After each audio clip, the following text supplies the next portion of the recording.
Listeners be advised. The Soliloquy podcast discuss matters related to the human experience and many that are sexual in nature. Due to this, some conversations may surround triggering topics such as sexual violence, self harm, abuse, and much more. Please be advised a list of crisis and psychological resources will be available in the show notes of this episode. With that said, let's get started with the show. Ladies and gentlemen, may I have your attention please as we go through the following safety instructions. In the event that there is a loss of cabin pressure, oxygen mask will drop from the overhead. Place the mask over your nose and mouth. Breathe normally as oxygen is flowing even if the mask is not inflated. Be sure to adjust your own mask before helping others.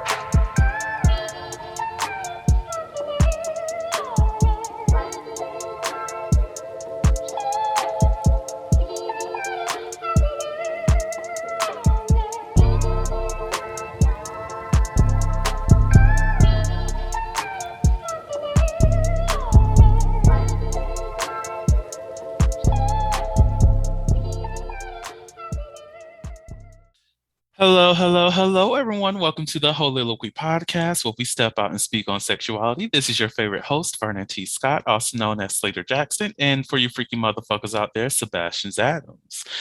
Y'all, it is the third episode of November. Whoop, whoop, whoop, whoop, whoop. If you don't know what it is, go back and listen to the old episodes, because today I don't feel like explaining exactly what November is. And also join the social media campaigns and all the other stuff, because I will be posting things, so that's always great. But on today's episode, we will be talking about the impact of reality TV shows on dating.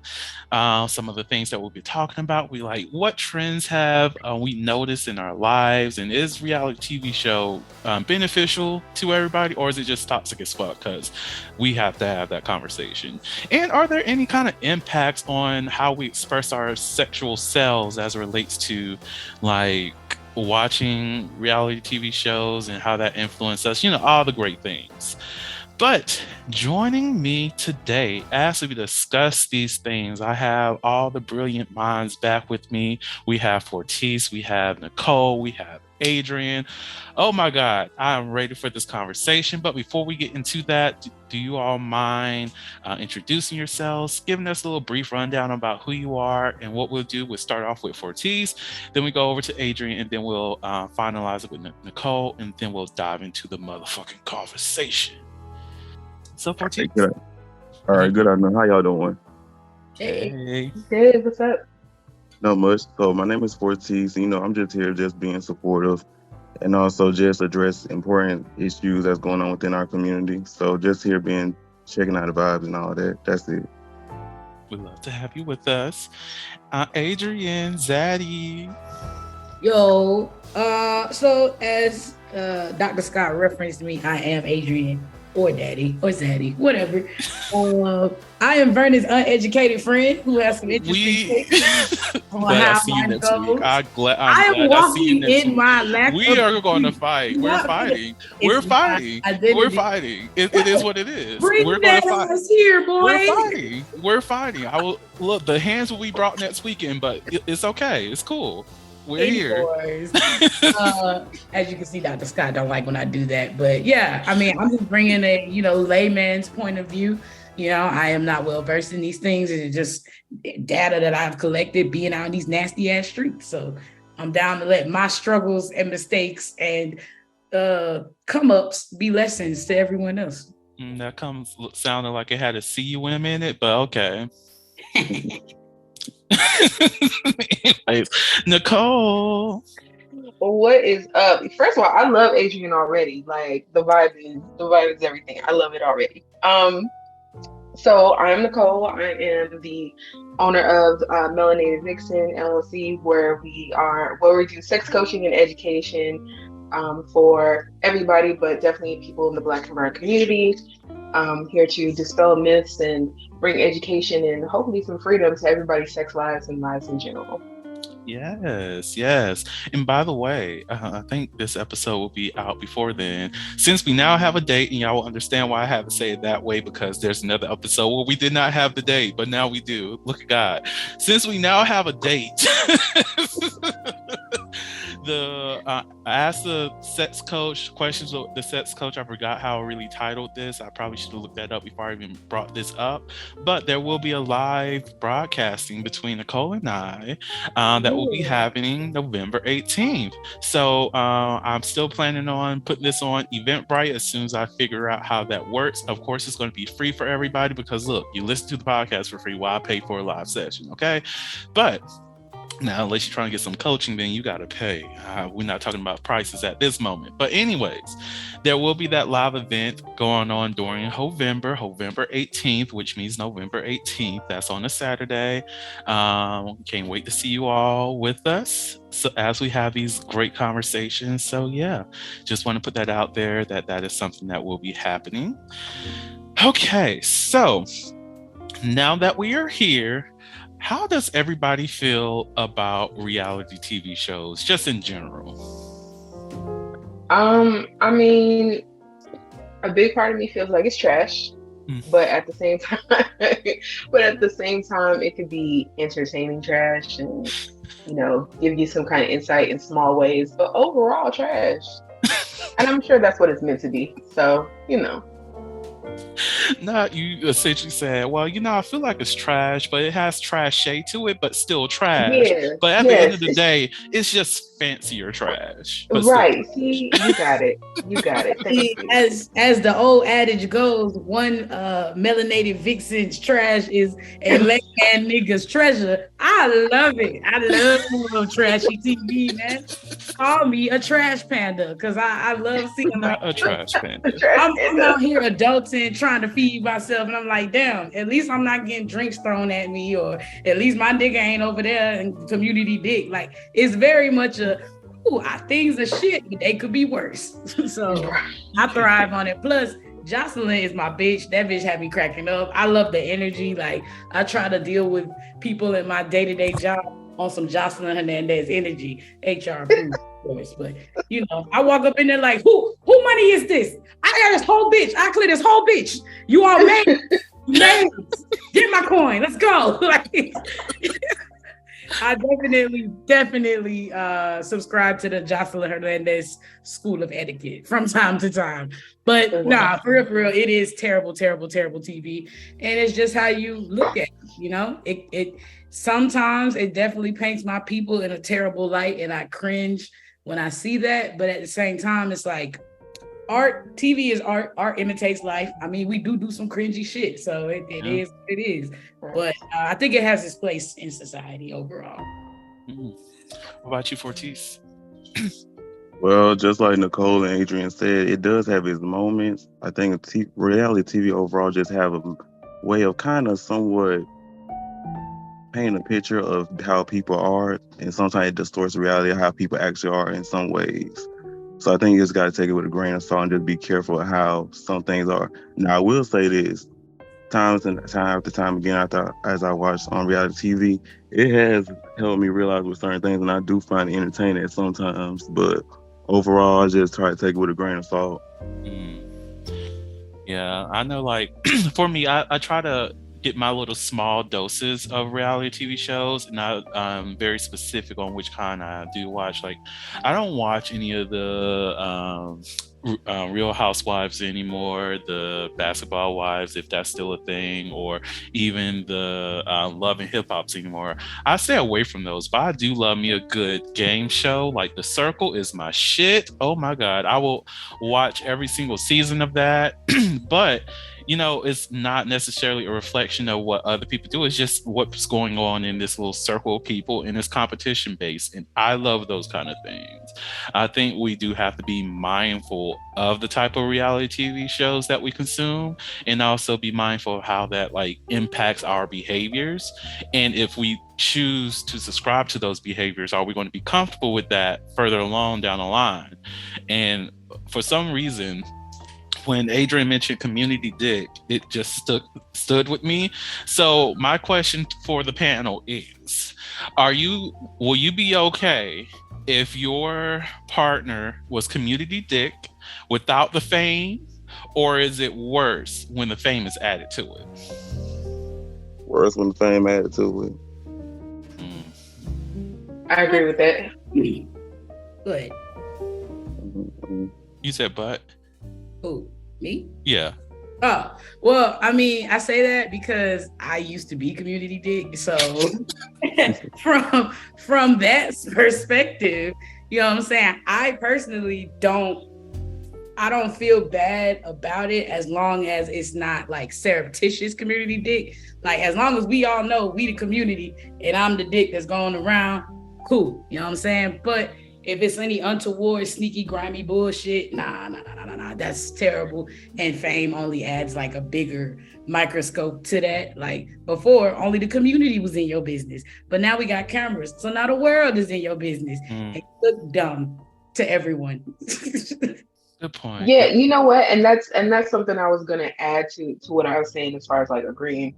But yeah, I feel like if it's something that's known, like everybody knows what it is, and there can be like no mistakes about like, oh well, I didn't even know that you was out here. Bullshit, bitch, that's how you pulled me in the first place. Like that's why you trying to be part of the community. So as long as everybody's on the same page and knows like what everybody's role is, I think it's fine. But to add to what you were going to say too, like the with the cameras being out there and it being so easy for people to be in the part of the business that they can see, it makes it even worse. So what was once a molehill is now a mountain, only because all these other hands are trying to be in the pot. That part. Just to go back to something, surreptitious, for anybody who do not know that word, because this bitch forever be dropping these big ass words and all this other shit, but continues to be like, oh, Vernon's uneducated friend. So I'm going to make this a point. Surreptitious is a kept secret, everybody. It's just, when you on the street and all that good stuff, there you go. For those who do not know that word, Miss Big Word Adrian over here. Look here. I have the piece of paper that says I know what the fuck I'm talking about. I do not. Therefore, I'm uneducated. Let me live my truth. I shall not. No, you're just not formally educated, but you still got all kind of education. So I'm with Vernon. How dare you speak so down of yourself just because you didn't go into debt and pay all this money and have to sit here and pray that our damn student loans get dismissed or something like that, or they lose a file somehow. So how dare you not say that you educated if you out here using surreptitious and reading big books and all kind of shit. You just don't have that formal education that about 50% of the people who have it are still dumb as fuck. So don't even, Facts, because I know. I feel attacked. But I ain't gonna tap you down now that a beautiful woman has told me that I am somebody. I guess. Damn it, you are. Oh, so what you telling me? I just need to be a beautiful woman? Well, I'll do drag next time I have to tell you anything about your damn self. I've been telling you to let me see those cakes, and you keep thinking it's a game, baby boy. I told you. You ain't sent her the boudoir pic. Better stop playing. She seen the boudoir pic. I sent her the video. Nah. It's different when you see it live, my boy. Well, that's true. If you didn't have an Android, I could send you the actual video. Let's be real. Via text. No. Via text, yes. We're not going to do this. Yes, via text. Y'all, blue and green make purple, I think. Oh, thank you. And that is exactly the color of the bubbles that come up in my chat. Now what? Yo, Bernie, they can react now. It'll be like, so-and-so, haha, your message. Stop it. You stop it. They think they're so cute. We're done. We're done. To all our listeners that have the green bubbles, we fuck with y'all, but fuck with each other. Stop talking to us. Don't like it. No group chat for you. No group chat. Oh my God. All right. Back to the topic at hand. What were we talking about? Reality TV show. Okay. I'm back. Oh, I love the tangents. So now one of the things I do want to point out is that I have noticed that Reality TV shows in general, most definitely since I've been seeing a lot more commercials. Granted, I haven't seen any of the shows, but I've seen a lot more commercials, queer facing reality TV shows. And whenever I see those commercials, I'm just like, this is very cringe. And on top of that, I feel like every single person that's on this show is being exploited just for how they are. Like, I know I mentioned it before on the podcast that they really curate the people that they have on these shows very, very well. And when I think of that, it seems very manipulative that they purposely get people that they know are very easy to be triggered, and because of that they are more likely to get into arguments. They're more likely to like fight somebody. They're more likely to act in such a way that is often unbecoming of themselves. Granted, they're adults and they can do whatever the fuck they want to do at the end of the day, but it's like, when are we going to just sit down and have these conversations and be like, fam, I get that's you, I get that's your behavior, but you choose how you want to behave in this world. If you're not seeing anything change in the relationships that you are having, then that's a reflection of yourself, not necessarily these other people that you continue to push away, that you continue to tag, and all these other things. So how do y'all feel about that? So for me, I kind of agree with what you have kind of put forth. It is very predatory in a sense of how they portray LGBT people on media. Also, furthermore, I want to take it a step further. Networks like Zeus, which I believe is just human trafficking that we can watch on TV, because they have no, like, it's like the law don't even apply over there. Like, you could fight a bitch, you get me, you get like 6 hits in, blood flowing before they pull you off of them. Like, it's wild over there. And the worst part about it is they tell them like, yeah, okay, you know, we're here to film whatever, you know, drama, blah, blah, blah. But they also facilitate that mood. That if you could see backstage, they're pumping them full of alcohol. There's drugs on set, anything that you want. They want to get you into that show your ass mood. And that's fucking predatory. Like, how dare you? Shouldn't the drama just exist because there's 6 gay niggas in a room? Why do you influence that? You know what I'm saying? Good point. Shouldn't the beef fall out because it's 5 studs in one film and she looking at all of them? Shouldn't that just happen? Like, why you gotta pump them up with stimulants and depressants and alcohol and all of this? Let it unfold. If your cast can't produce, then you need a different cast, not libations. But that's they're trying to go Mona Scott method and see what happens, but it don't work for everybody, especially if you ain't picking the right ones. Don't get me on her. Do not get me on her. I used to be I'm already on her, damn it. I used to be a huge supporter of Mona Scott because isn't it like Scott Young? So I loved her because she's, you know, Black woman in the reality TV industry, producing shows and getting people, you know, seen. She's purposely going to the Black community to make these shows for us, to bring us to the forefront and have our conversations and all this other stuff. However, the flip side of that is that she was doing everything possible to exploit the negative aspects of us, the stereotypical aspects of Black lived experiences, and not even focusing on different assets of our lives. Like, even I know there was a huge falling out for a lot more people. This was after I was already done with her, but more people came done with her, especially those within Greek communities, because they made that TV show Sorority Sisters. And with that show, which I was like, yeah, you might as well go ahead and let this show continue, because I already seen 3 episodes and I'm in it now. But they exploited the dramas of being in a sorority, a Black Greek letter organization.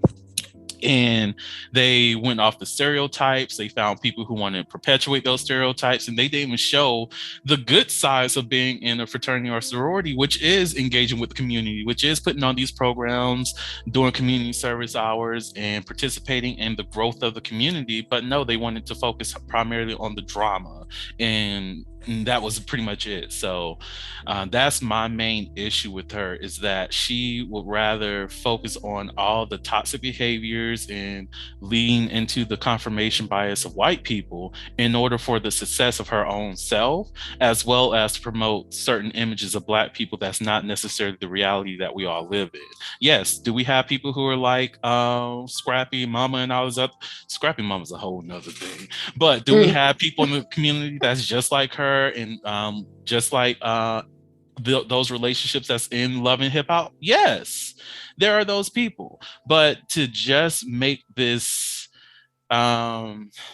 to continue to spread this narrative that all Black people are this same way is ridiculous. Like, even the people who joined some of the shows who were like in old reality TV shows like The Flavor of Love, I forgot, I think it was Boots or Buck Wild. Who? Bambi was on Basketball Wives and Love and Hip Hop. Oh, was it Hoops on there too, or no? I think so. Look, I stopped watching, so. Yeah, I know. I was like, that was forever ago, though. But yeah, like, even bringing them back out of retirement and putting them on these shows, and they're exploiting their behaviors. Like, I still remember that episode of Yana Van Zant's show when she had, I think it is Boots. I think that's who it is. It's one of them. It's but she was on there, and all I could Shay. There we go. Thank you, Phortise. Thank you. When I was looking at Shay on there, and all I could see is like, this behavior that you're exhibiting, this is different from how you were on Flavor of Love, for one. But I can also tell that everything that she was doing was nothing but a trigger response. And she's just been in a perpetual state of trigger response in every single moment throughout her trying to get healed. And I'm like, this is wild. This is wild. And like, not even taking the option to provide additional resources to the people that they are purposely harming with having their lives out there and having these film crews impact like their experiences. It's just, I just can't fuck with her. Predatory, told you. Very, very. But anyways, anybody else have anything else on the exploitation before we move on to Zeus in particular? Everybody's good. Cool. So yeah, Adrian's having a sneezing fit. Weed. I'm sorry. My listeners, y'all know what the fuck going on, guys. We do this, okay? Sometimes Auntie get the little sniffles. It's fine. So I have not seen anything on Zeus. Like, I haven't watched any shows, but I have seen clips. I've seen so many clips, and everything I see, I'm just like, I can't do it. And you mentioning that they are, when you detail them as being like human trafficking, just like, I'm like, oh my God. But from how you described it, it sounds like they just let people go wild because they have that freedom. They've been finding people who want to be on TV, who want to kickstart their career as an influencer or whatever the case is, and just let them go wild. Predatory releases that I know they're not reading. Exactly. So I'm like, yeah, it sounds very inappropriate over there, and I'm shook. So any other comments about Zeus? Because y'all teach me about this damn network, because I'm new to it. I'm not familiar, so not me. I love Zeus. That's my favorite one. I ain't even gonna hold you. In fact, they got a little subscription. Like, am I part of the problem? Yes, because I'm paying for these horrible things to happen. But remember, I'm a trash panda, so technically I'm just fulfilling my role in the cycle of bullshit. Now, Zeus is the best because they're a privatized network, meaning yes, they do have to adhere to some FCC standards, but there is a lot of wiggle room in what they adhere to. So like, they kind of, in my mind, they have like movie theater clearance for their TV shows. It's like, you can see on a movie, you might see a titty, right? Full on titty, it's there. It's gonna be in multiple scenes. It's, cool. And then, and every now and then you get an actor that's bold, and they let you see the tallywhacker. You feel me? Like on Gone Girl, Ben Affleck, I saw it, baby. It wasn't nothing to write home about, but I'm proud of you for taking that step. They have You know, you might see some frontal nudity, male and female. On Zeus, you could get some of the same, stuff. Or you might see more violence or gore. Like when Jonathan pushed that nigga into the thorn bush and he got out, it was just bleeding everywhere. You're not gonna see that type of bleeding on VH1. Mona's not cut it, nip it. They're not even gonna get close enough to do that type of harm to each other. But on Zeus, my $8.99 means somebody ass is gonna bleed today. All right, my $8.99 means that somebody lip gonna be fat to the bitch. Okay, and I get to see it all. Again, part of the problem, I really probably shouldn't be on this panel, but at the same time, I should give you an offender's point of view. No. Hey, look, I appreciate it. Like, if you need honest perspective, that's what you just provided. So I'm here for it. How about you, Phortise? Have you watched anything on Zeus? Do you participate in the streaming foolishness? So I will be honest with you. I'm not too familiar with Zeus myself. I only heard of Zeus on YouTube, so they will provide like sneak previews of something like Jazzlin's Cabaret. But my thing was, I have seen a few clips of them, but I don't think I know they perpetuate a lot of violence, and also there's a lot of violence with women, and I don't support that, honestly. Because I know the way Jocelyn she come across as one of those women like a misogynist, how she disrespects them how she disrespects them. So that's why I don't too much entertain it with that. Isn't Jocelyn Cabaret the show where old girl was like double homicide? Yeah, the one with the abortion. Yeah. That was... Honestly, I have to admit, I cackled, and I did feel bad at laughing afterwards because I was like, that was not okay. But when it comes to proper placement of a joke, sis did what needed to be done. I saw that clip on Twitter, and I was laughing about that one. And the girl facial expression in the red dress that caught me off guard because she was almost wanting to smirk about it. Like I was like, damn, that's not okay. That's just not okay. But well done. That's how you use the situation. That is how you use. That's a comedic situation in that moment. But hate that it happened. But I enjoy the comedic experience from that. And I've been hearing some very crazy things about that show in general, that it is a lot of verbal abuse that goes on in there and physical abuse that happens in that show. And I'm just like, this shouldn't be okay. Like, I get that you sign a release, but am I really consenting for real to being like, there's a power threshold that you always have to be mindful of when it comes to these kinds of waivers, because I can consent to having like fights and all this other stuff with other people, but why is it the person that's really put me on a part of that consent? Like they have a power dynamic that is like, it's not okay. It's not appropriate. It's just not appropriate to have a power dynamic and have decisions of other people's lived experiences, like whether or not they get put off the show, if they get to continue, and you can be verbally and physically abusive to them. We can't do that. I don't know. It's just, I don't like it. Adrian, I have 2 questions for you. Yo, which shows do you watch on here? Because I looked it up while y'all was talking. I was like, let me look. Jocelyn's Cabaret, and I think it's like the Real Bad Boys or something. Yeah. Okay. Second question. So I just happened to land on looks like Jocelyn's Cabaret Miami, episode 6, The Locker Room Brawl. And then right after that, conveniently, Why Are We Not in the Video? I thought that was hilarious. But was that a good episode, The Locker Room Brawl, or was that a bunch of fuckery for real? So that one I actually didn't see like in full. I saw mostly clips. But from what the clip showed, I would say it was mostly fuckery. Like it all started with one idea and then they kind of just poked the fire and let it explode. Crazy. I think that's the one where Jocelyn, when she was promoting it, she was like, I kicked one girl, I Mortal Kombat one bitch, and I kicked another bitch into the next episode.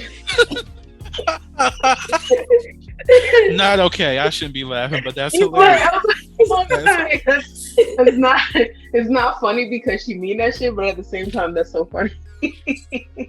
Now she's Mortal She Kombat in hasn't the bitch. even mastered English, but she still be getting her points across. Like, Exactly. I think that's the one thing I for real respect about her. I'm like, she doesn't care what it sounds like or what it comes out, but what you do here makes so much sense. Like she really do got it sometimes.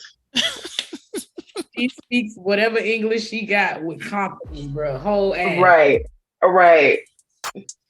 I'm sick. I'm sick. I might need your login so I can see what this is about. Now we about to exchange the about. logins.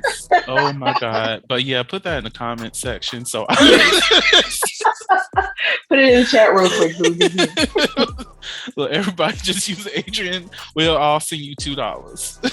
Right. I ain't even paying for it. I'm a log in, leech my damn self. I'm done. I support.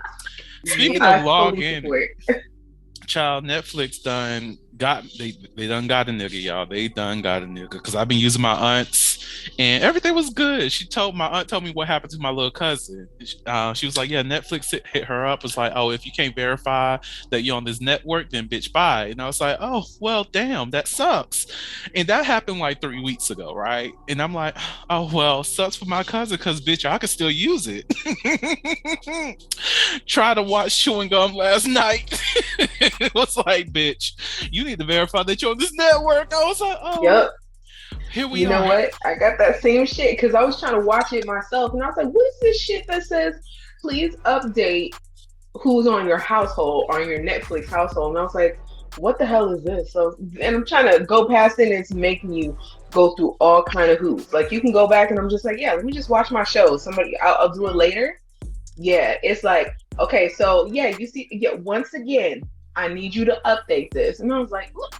Let me try to see what the whole thing just got so annoying because I mean the biggest problem is I got too many people on my Netflix account that are using it on more than one device. So instead of it listing my address as one of the options for like this is the home base of the household, it's got my friends, like all my friends' devices, and she live in a different state than me. And I was like, you know what? I can't deal with this right now. Everybody's gonna get shut out. No new login. Oh, I don't know what happened. You're not on here no more. Like they gave me the option to click on like I am traveling. So I was like, okay, let me click on that.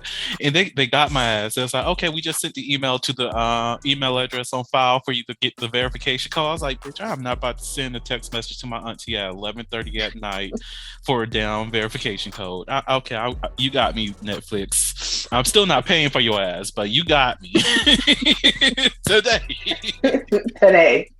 Well, it took them like 10 years, but they said we gonna get all you motherfuckers. Just wait. Mm-hmm. We gonna get your asses. And they was planning for us. They've been testing shit in other countries and everything, trying to make sure that when they bring this shit over here, it's one right. bad. Look, we all grew up in the age of LimeWire, so I need Netflix to recognize what they're doing. So you have motherfuckers who do not care. We don't give a shit what you say. I'm a big kid, so most of the TV I watch is animated anyway, and Hulu's got all the cartoons, so I'm a Hulu nigga. I'll just be over there ad free because I'm fancy. I was about to say, look, if you want, you could always use my Hulu too, because I use it every now and again, but I just usually be paying for it and for my brother to potentially use it. So I only started back because Bleach is back. So yes, it is. Great things. All right. Going back into the conversation of reality TV shows, that was a nice commercial break, everybody. So one of the problems that I see with reality TV shows is that people, when they see that these behaviors on TV, it normalizes these behaviors, and people start to act out these behaviors, and it in some way contributes to how we socially socially script our behaviors and how we interact with other people. And one of the things that I don't like necessarily um, about reality TV shows, or even just how certain people and certain um, interactions are associated with communities, is that we do change our behaviors to accommodate those so that we can seem a lot more normal. One of the topics that was submitted for this conversation was how queer people, but specifically gays, adhere to heteronormative behaviors within their relationships, and how reality TV impacts that. Who wants to tackle that conversation first? Phortise? I'll give it a try. Even though I don't know, because I need to be enlightened on some things. But when it comes to the gays and being in, following the heteronormal standards of a relationship, I think one of the things would be probably the traditional role of what a man and what a woman represents. So within the gay community, you got the top, the bottom, and the verse. Mm-hmm. So oftentimes, I think what I've noticed with my past relationship, well, not past relationship, but past hookups during my cold phase, I noticed that most men, especially men who are more masculine centered, they will put a lot of emphasis on other men who are supposed to be submissive or the bottom becoming more feminine. Mm. And so with that being said, oftentimes it does create a difficulty in actually embracing your masculine side because they expect something that they want from a woman. So sometimes it is a challenge with that situation because of that standard, and they just try to follow that blueprint. And sometimes you cannot do that because not every gay man is not going to adhere to that, because they don't have to adhere to that because everybody got their different gender expressions and everything to that nature. So I think those are one of the things that's very challenging as far as that. In reality TV shows, they do sometimes perpetuate that same narrative. So unfortunately, not a lot of people have that mindset, because what I like to call them is like sheeple. Whatever they see on TV is what they will follow. Now, I'm not generalizing everybody because everybody's not like that, but unfortunately, most of the individuals, they will follow that narrative because that's just something that they see. They think that's normal. Mm. It's kind of like modeling in psychology. They model after what they see. So that's just my input on that. I agree. I definitely agree. Um, I think we do. There is a lot to say about people, most definitely gay men in tops and bottoms, trying to assign certain roles to people rather than recognizing that, oh, look, we're queer. Our existence in itself goes outside of the heteronormative space, and we can do wherever the fuck we want because of that. You get to create your own narrative. You get to create the own look of what your relationship should look like or can look like, rather than following like, oh, just because you're top, you have to be more masculine. Just because you're bottom, you have to be more feminine, and all these other things. And I find it interesting that, like, when you mentioned that the gender roles, that I thought about just some of my own personal experiences where a dude may have, oh, I'm only looking for masculine people, but then in the same breath mentions, well, in their conversations, so not the same breath, but in their conversations, mention that they want somebody who also wears panties and all these other things, and I'm just like, you're giving me conflicting ideas and it's not making sense to me. Wearing panties is just something that I'm not comfortable with. Like, for myself, I barely even like wearing underwear. So asking me to wear a thong, meaning having something up the crack of my ass, you're asking me to go beyond what my comfort level is. So why are we here? Even with jock straps, there we go. I get the beauty of it. I've seen people wearing those and I'm like, oh, it does look good.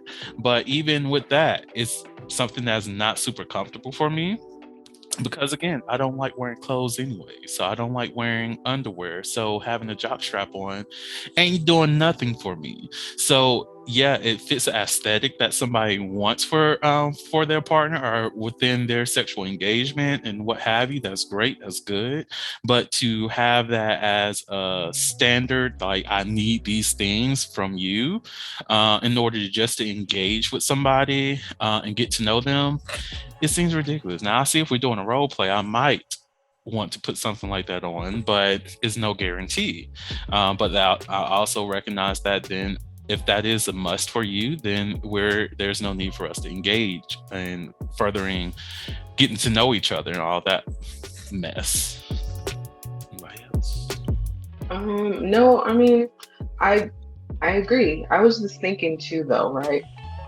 What if some of, as far as as far as reality TV, what if some of the behaviors that they're exhibiting that are more hetero, what if some of that is kind of scripted so that the people who are not part of the community feel more comfortable with watching it, if that makes sense.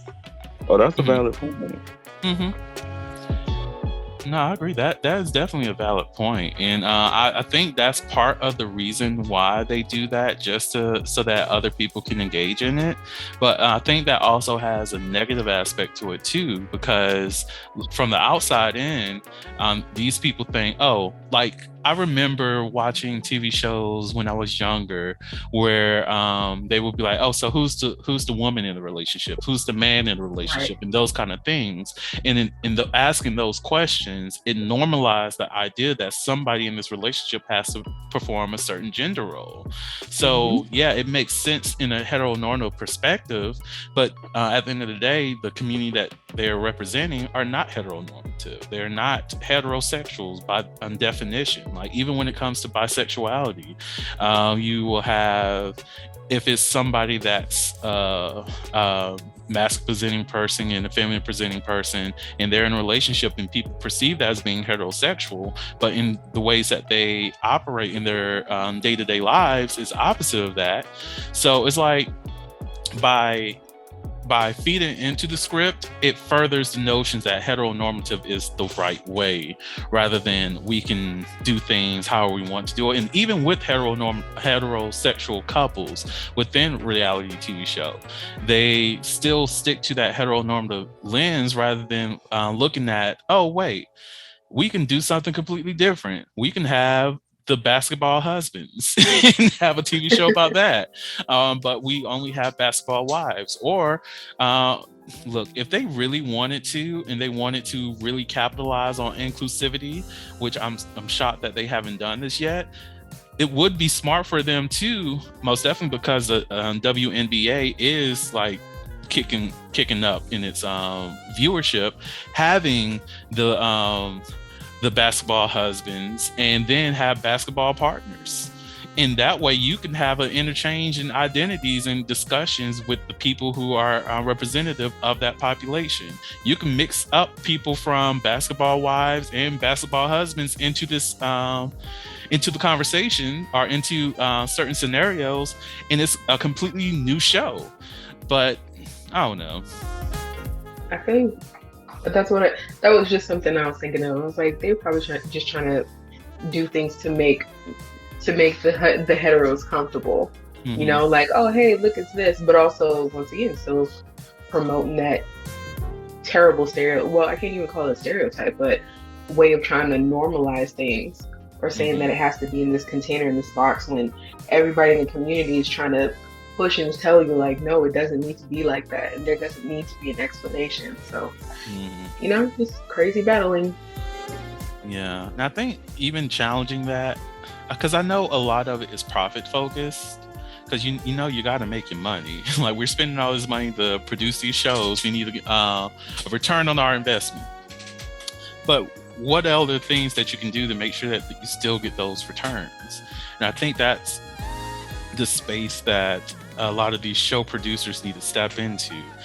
The Mona Scott Youngs of the generations and whatnot. Like, what can you do to further the conversation in another way? I get you have the toxic side of things, the behaviors, the violence, the attacks, the drama. Okay, how well can the healing shows do? Because even right now in today's age, you have a lot more people talking about shadow work, going to therapy, and all this other stuff. What damage would it have if you were to have a show where it's discussing people that's going in therapy, that's doing the work, doing the healing processes, and all that other stuff? You're still going to have a viewership. Is it going to be as much? Probably not. You're still making your return on investment you're still making your profit from the drama centered shows, and you're still either breaking even or making somewhat of a profit on the healing focused shows. But now you have people who are going to dial in to both of them. So it's like you opening up a new market just by engaging in the healthier side of things. Another thing is someone wanted us to speak on was how reality TV shows in general are faux reality. Who want to tackle that first? Okay, my bad. So yes, reality TV definitely is a altered or heavily manipulated version of reality, which is ironic, I think, because its name is supposed to lead you to think like it's real things that could happen in life to anyone. And I mean, technically, yeah, they could at some point, just because the universe is random and there are multiple streams of consciousness happening simultaneously. You don't know which one you're. And therefore, so many possibilities. So yes, at some point, cool, it could happen. But television itself is it makes its money in the fantasy. It's not supposed to be real. It's influenced by things that are real because that's what we relate to as occupants of that realm. However, it's also a story being told or created before your eyes. So it's just like, as anything that is created, someone's in control. And so to get good reality TV, you have to manipulate it unreally to produce the results that you want. Again, super predatory, so terrible, but like oftenly entertaining, and that's the guilty line. True. I could definitely see that. But I also feel like you're giving a lot of people a lot of credit because because what you just said there makes sense to a lot of people, but also it's going to go over a lot, other people's heads. If you got people out here who are, I mean, you might say that to somebody, and someone who doesn't get it would probably say, well, but then why do they call it reality TV if it's not reality? Like they're not going to see that this is just reality adjacent. It still has to follow the fantasy line of what they're putting on TV, unless it's an educational show. So they're not going to get it. So you giving too many people too much credit. but at the same time, like I do agree with what you're saying, because you got people who are going to sit here and watch this thing and think, oh, well, that's real life, or that's how rich people or people with money live, and this, that, and the third. And there's a level of truth to that, yes, but definitely not like this isn't what everybody does. Like this isn't real life like that. It's crazy. These people are actors technically, so that they're acting the role, they're acting the fantasy, they're acting what they know people are going to want to see. We want to see some sanction on TV. We want to see people acting a fool. Ooh, that couldn't be me, blah, blah, blah, because it keeps them relevant. So why would that be real? So I think about when they say drama sells.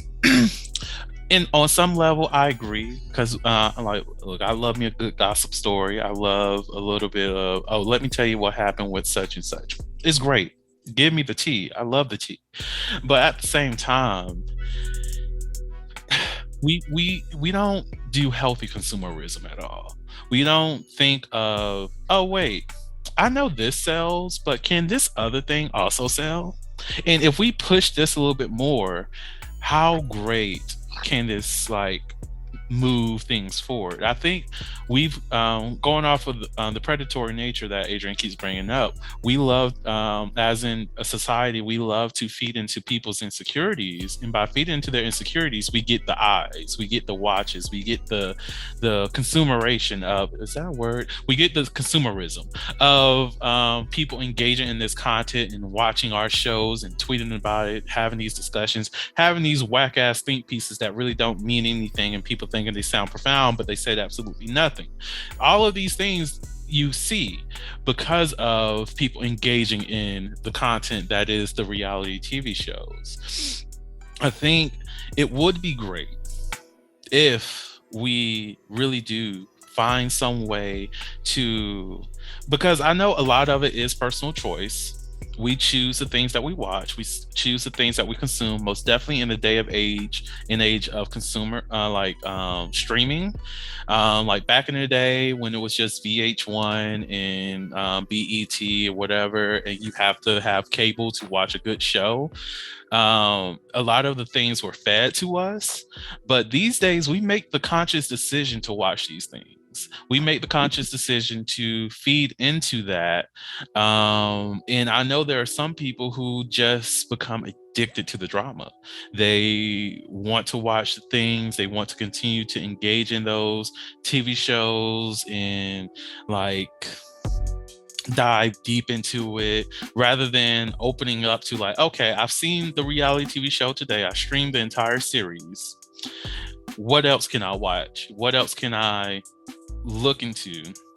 And because they choose not to break apart from that, it just continues to feed into that narrative that that's all that people want, that people just want the drama, people just want these certain things. That's like what people in the very violent TV shows that I don't like. I personally can't watch gore anymore because it's triggering, but you still have more films and more TV shows getting like breaking that, like pushing the lines of how gory they can be, to maintain comfort about other people, which is very disgusting on a like objective lens. It's very disturbing to do that, and normalize how much gore we see. But like, I think that we because of how we've normalized that, it's going to take a lot of work for us to like move away from that. And I know I like jumped around into like 18 different topics in that, blame the ADHD on that, and a little bit of the Taylor Port, but you know, that's what we are.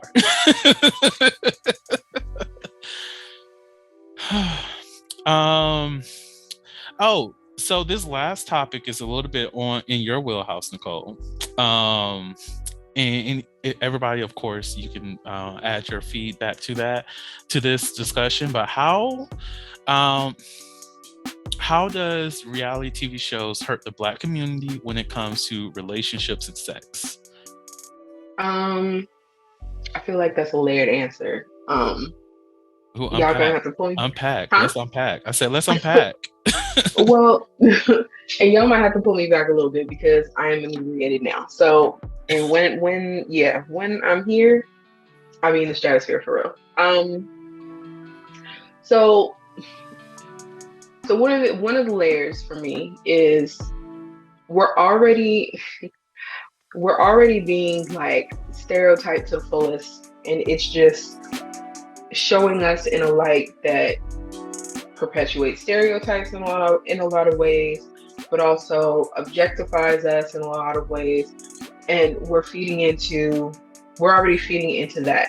And so people are taking those same, just like how we take, new slang terms or whatever, Mhm. or new ways of accentuating everything we do, because that's just who we are, right? So once we start bringing that into conversations every day, I know everybody can even look at like men on like Instagram or TikTok or whatever, who'll do a quick video acting like a Black woman with the pop in their hands and all of this to prove points, to like exemplify everything that we see on TV or we see on these shows and stuff like that, and bring that into a relationship and doing all this extra shit instead of spending the time like working on your relationship, understanding what a healthy relationship looks like the toxic shit that you see people doing on TV. Once again, just like Adrian was talking about before, like everybody should know and have that sense of understanding that this shit is not true reality. It's still part of the fantasy. It's still bringing you that escape that everybody looks for in going, and watching TV, right? So you're bringing that into your relationship, and you're doing some shit and saying some shit that truly isn't what you believe. You agree with some shit that you saw on TV on whichever episode that you happen to be binging, and you're bringing it into your relationship, and that's not even who you are anymore. That's not really what you're saying. Does it mean that you couldn't agree with something that someone's saying? True, but all of a sudden, like, that's what you become hyper focused on, and you're bringing it into something that didn't need that shit in the first place. And I mean, men do the same thing too. You listen to this toxic ass podcast about dudes who say things that might have a small level of truth to it, if any, and then continuously like build on it, and then you're consuming, just because you agree with that one thing, you're also still consuming all that toxic shit and bringing it into your relationship when that wasn't really you in the first place. So you're messing things up because you're allowing all these outside influences and influencers and popular people and all this other shit to tell you how you're supposed to be living your life and tell you how you're supposed to be living your relationship. Or if you're a real man, if you're a real bitch, you wouldn't do X, Y, and Z, da da da. But does that even work for you? Instead of letting people tell you and you should do this and da da da, why don't you think for yourself and see if that works for you, and that is who you're supposed to bring into your relationship, and leave the fantasy shit on TV.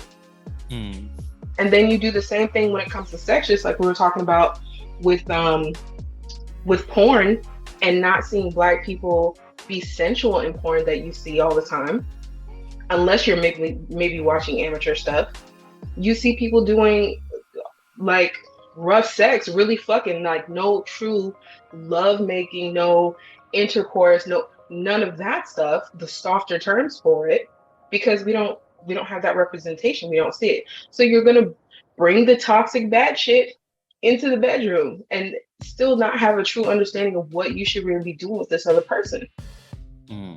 So those are my layers. No, all valid. Wait, was somebody about to say something? No, okay.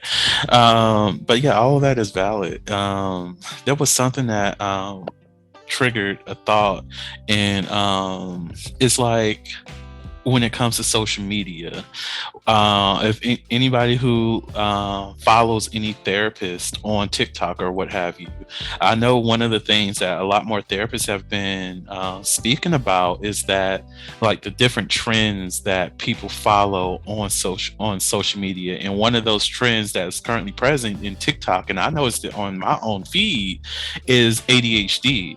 And I'm like, I love that it's getting the awareness that it deserves and all this other stuff. But at the same time, you have a lot more people who've never seen a therapist self-diagnosing themselves with ADHD, because you have those little I think about the little finger videos when it's like, put a finger down if you experience this, you experience that, blah blah blah blah, and people think, oh my god, I had 5 out of 10 of these things, therefore since they're putting the finger down to represent ADHD, I must have ADHD. No, or you might just be you have a short attention span, and that's okay, because we live in an age where a 10-second video is all people want to engage in, and that's not necessarily reflective of you having ADHD. It just means you have a short attention span, and that's completely different.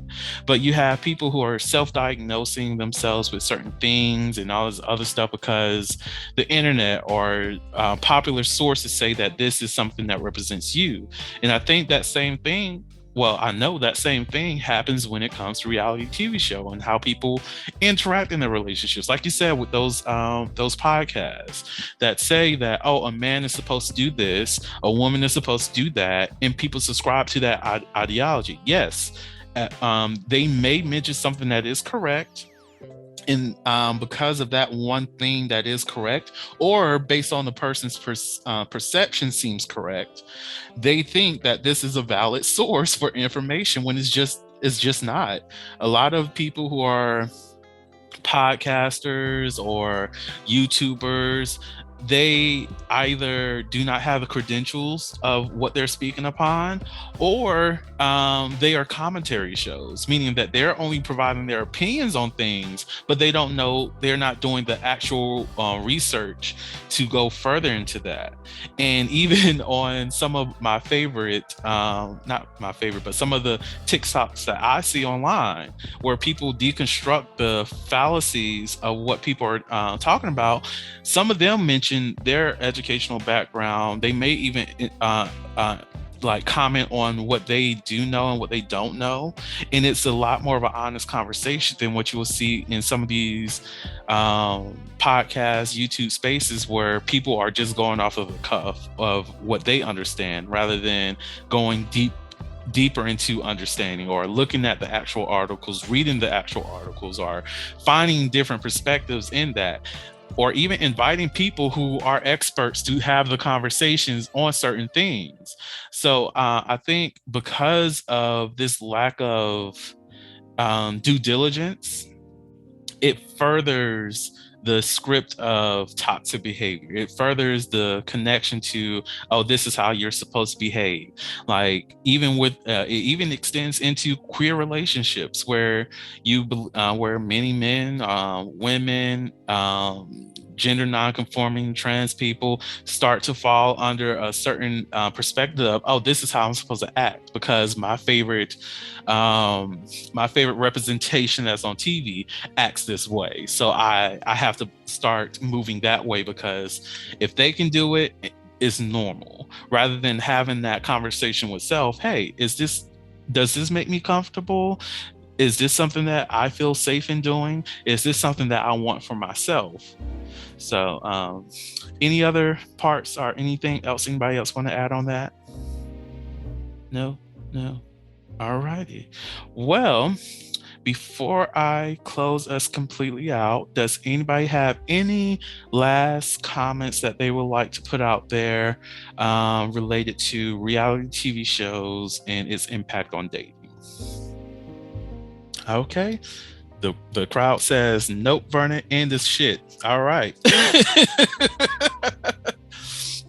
Well, on that note, I do want to extend appreciation to everybody on the panel. Nicole, don't be judging me. We're not going to be judging Vernon today. I didn't say a word. No. You know damn well you are Black. Your actions speak already. So stop it. We can look at each other and have a full ass conversation. I know you judging. I seen it in your eyes. Like, don't make me jump through this damn camera. You were saying Vernon might be a little bit lit. I was just saying, it sounds like Taylor wants to speak up, but continue. See, look, like I said, she's coming for me, y'all. She's coming for me. I did absolutely nothing. But Taylor will be in full effect for episode 10 of the podcast, y'all. For November. So y'all stay tuned for that. It will be at the end of the month. I think that is November 29th when the episode will be out. It may not be that day. I feel like it's earlier than that because I think whatever that last Sunday is in November, that's when episode 10 will be out. But anyways, thank you all so much for coming on to the podcast. I appreciate each and every one of you. Before Nicole start judging me again. It's always a pleasure being on the show. Thank you so much. I love you. To the audience out there, thank you all so much for listening to the Soliloquy podcast, where we step out and speak on sexuality. And just in case no one else told you this today, you are beautiful, you are worthy of happiness and joy, you are enough and then some. You may not live up to the expectations of others, but that is okay because you are only required to walk in your own shoes. May each day you live lead you towards abundance. With that said, love you all and see you next episode. Bye. Thank you for listening to the Soliloquy podcast, where we step out and speak on sexuality. You can subscribe to the podcast through your favorite podcasting app and find us on the web at www.soliloquy.com. That's www.heaux liloquy.com. Share the podcast with your friends and join the conversation.